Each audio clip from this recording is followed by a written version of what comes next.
How sweet is too sweet? Is this new Green River honey gonna be too sweet for you? Let's find out. What's up, everybody? This is Mr. Oak, and today we have the new Green River Honey Edition Whiskey. So this one is only 90 proof, so again, that's going to be super low. And again, I told you before that I'm not the biggest honey fan, so not exactly sure how this is going to go with my palate, but let's see if it's going to be overall good. The way they did this one is that they poured honey directly into the barrel. Let it sit there. I'm not exactly sure how long, but that's what they did. So I guess the question is this technically a bourbon? Because there's an additive being honey, but it says bourbon whiskey on it. But let's go ahead and get the nose.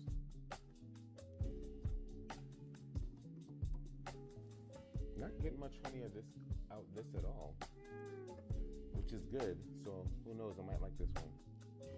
This has been sitting for a while, at least about 10 minutes or so. So let's see if it opened up. This is a fresh crack, by the way.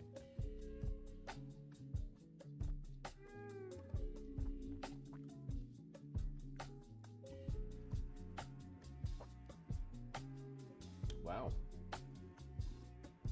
this is not bad at all, and they got a little heat to it. Is this really 90? Okay, 92 proof. Huh. Was not expecting this. Let's get a second sip.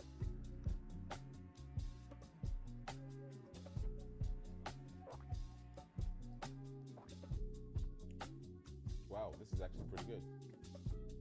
I mean, I'm a proofer. I like high proof. I don't like things super sweet.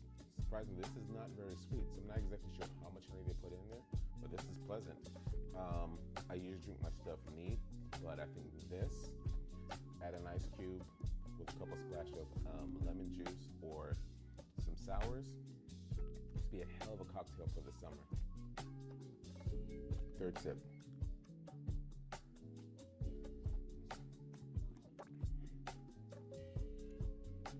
Who knows, maybe I'm a honey fan after all. I tried a dark arts. That one definitely had more honey than this one. This one is pretty good. Okay, well, tonight I'm sipping on some honey bourbon whiskey from Green River. What are you sipping on?